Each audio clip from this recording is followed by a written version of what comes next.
개별행동 지원이 가장 많은 부분을 차지하는 것 같아요. 일상적인 케어부터 그리고 신변처리 케어까지 다 하고 있어요. 중증의 이용인분들은 언제 어떻게 행동을 하실지 모르기 때문에 항상 주의를 기울여야 하는데 체력적으로도 정신적으로도 그러기가 쉽지 않습니다.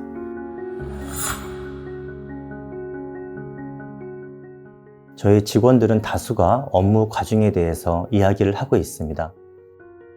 센터의 주 이용자가 초중증 발달장애인과 2개 이상의 장애를 가진 중복 장애인을 우선적으로 선발하도록 서울시 지침에 명시가 되어져 있습니다.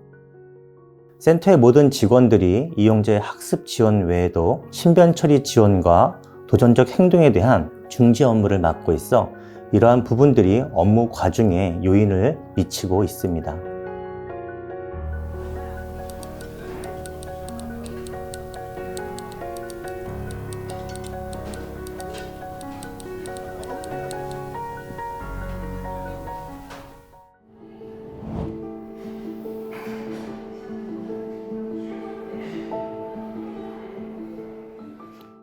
도전적 행동이란 쉽게 말해서 대표적으로 공격 행동, 자해 행동과 파괴 행동을 생각할 수 있습니다. 즉, 자신 또는 타인에게 신체적 상해를 가하거나 물건을 던지거나 부숴서 주변 사람들에게 피해가 가는 행동을 말하죠. 특히 매일 문제가 발생한다면 대상자뿐만 아니라 주변 사람들에게 큰 어려움을 발생시키기 때문에 중재의 우선순위가 높아지죠. 그런데 문제는 도전적 행동, 문제 행동에 대한 중재가 쉽지 않다는 사실입니다.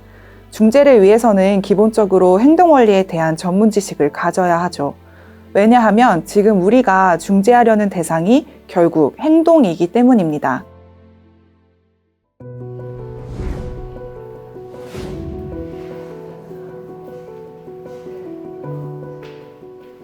이제 소변 실수를 하는데 그냥 화장실에서 하는 게 아니라 이제 센터에서 이제 수업 도중에 갑자기 이용자분들이 이제 흥분을 하셔가지고 그 이용인을 분리하고 또 그 이후에 또 정리정돈하고 이용자의 또 안정을 찾는 데까지 시간이 1시간에서 거의 대부분 2시간 정도 이상은 걸리는 것 같습니다. 흥분을 가라앉지가 않아가지고 그때는 이제 저희가 이제 보호자한테 연락을 해서 이제 케어가 도저히 어려운 부분이 있어가지고 이제 전화를 드리고 있는 부분입니다. 한 친구는 이제 그 물품을 파손하는 친구가 있었는데요. 그 물품을 파손하지 않기 위해서 제가 이제 1대1로 개별적으로 이제 계속 지원을 하면서 한 3-4개월 정도 시간을 이렇게 제가 쏟아 부으니까 조금 그 행동들이 조금 소거되는 것처럼 보였습니다. 저희가 어떤 소리가 들리거나 상황이 발생하면 다 같이 달려나가가지고 도와주고 하고 있어요.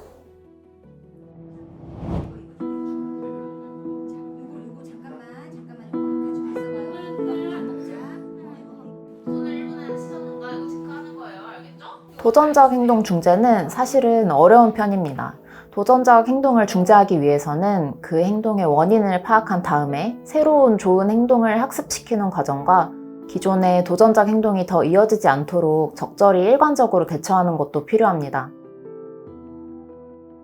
특히 발달장애인 분들은 개인별로 기능의 차이가 크기 때문에 전문적이고 좀 개별적인 행동 중재 프로그램이 필요함에도 불구하고 현실적으로 전문가 인력이 부족한 것, 그리고 높은 비용이 드는 것, 그리고 돌봄 인력 부족으로 인해서 개입되기가 쉽지 않습니다. 도전적 행동의 원인을 찾아야 중재를 할 수 있기 때문에 기존에는 CCTV 영상을 돌려보는데 많은 시간이 할애가 되었습니다.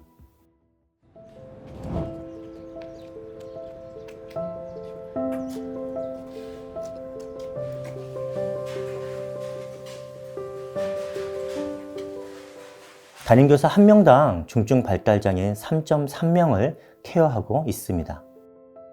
아무래도 교사 1명당 3명 이상의 이용인을 케어하다 보니 누구 한 명을 케어하고 있을 때 다른 이용인이 예기치 못하게 도전적 행동을 할 수가 있습니다.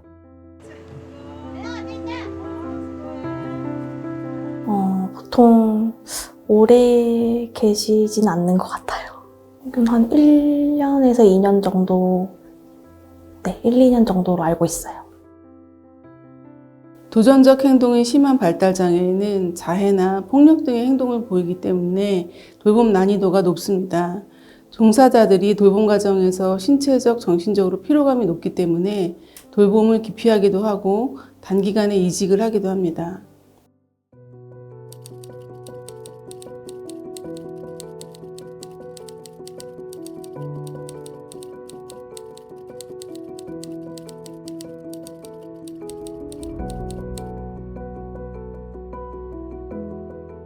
돌봄센터나 발달장애인 평생교육센터는 직원의 이직률이 높습니다.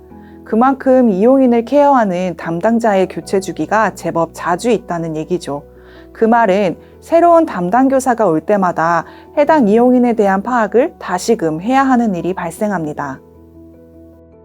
그간의 중재 방법을 잘 문서화해두지 않았다면 다시 처음부터 해야 하는 상황이 생긴다는 말입니다. 역으로 성인 발달장애인 분들 역시 여러 센터를 옮겨 다니기 때문에 새로운 센터에 갈 때마다 서로 다른 개입 방법이 제공되어 이용인의 도전적 행동을 효과적으로 중재하기 어려울 수 있어요.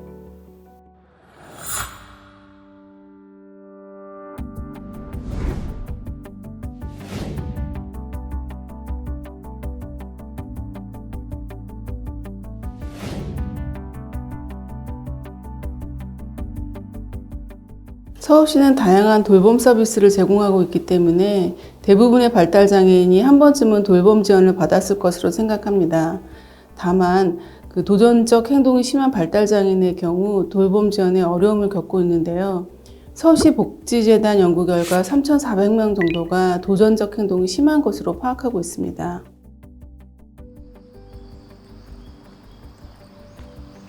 한 660명 정도가 그 센터에서 서비스를 이용을 하고 계십니다. 발달장애인의 가족이나 돌봄 종사자들의 돌봄 부담을 완화해 나가는 것이 결국 발달장애인 당사자를 위한 것이기 때문에 관련 서비스를 지속적으로 개발하고 지원해야 합니다.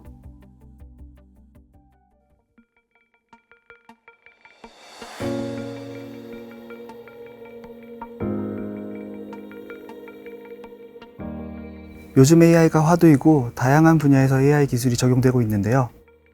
국내 최대의 학습 데이터를 이용해 만든 SK텔레콤 AI 케어는 AI 모델을 통해 자해, 쓰러짐 등 9종의 동작을 인식합니다.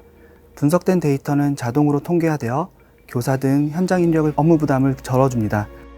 행동중재 지원 전문가에게는 맞춤형 치료 계획을 수립할 수 있는 자료를 제공합니다.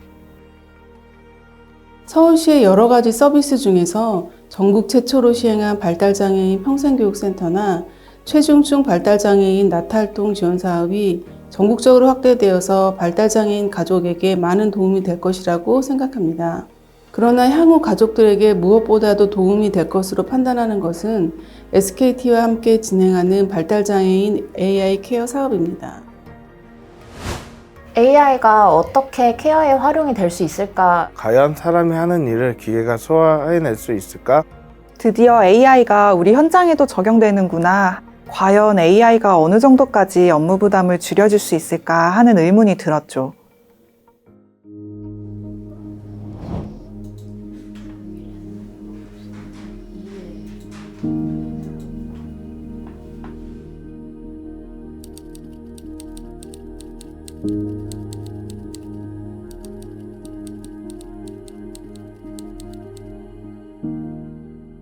매일마다 얼마큼의 문제 행동들이 발생했는지 확인을 좀 해야 되는데요. 그래서 지금 자해, 머리 때리기라고 하고 빨간색 박스 안에 있는 대상자가 그 행동을 했다라고 탐지를 해서 제가 확인을 하려고 재생을 누르는데 하지만 실질적으로는 자해가 아니기 때문에 오탐이라고 리포트를 하고 대상자는 해당하는 이용인 이름을 선택한 다음에 저장하는 작업들을 진행하고 있어요.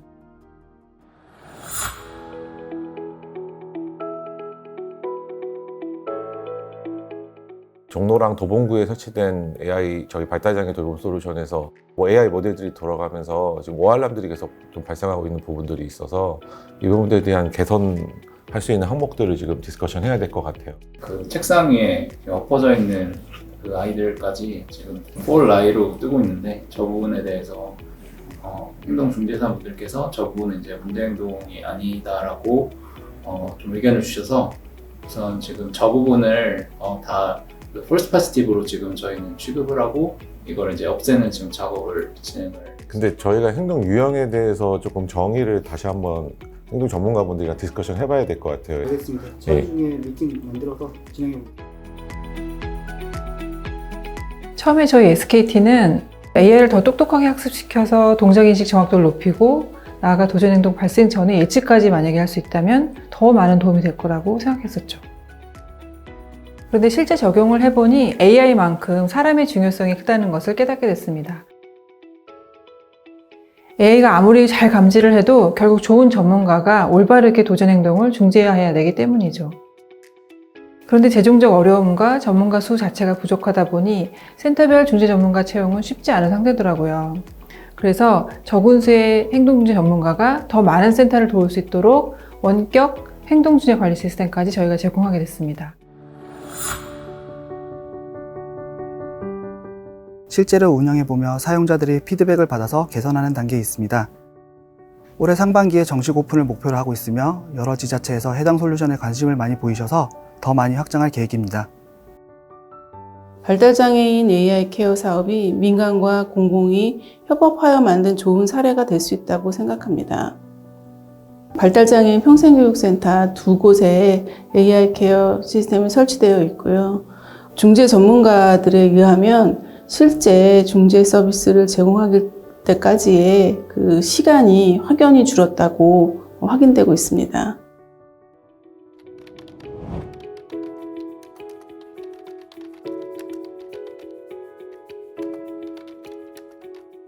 처음에는 AI가 생소해서 과연 도움이 될까 생각했어요. 지금까지는 도전행동이 발생하면 일일이 수기로 기록하거나 CCTV를 확인해야 해서 놓칠 때도 있었거든요.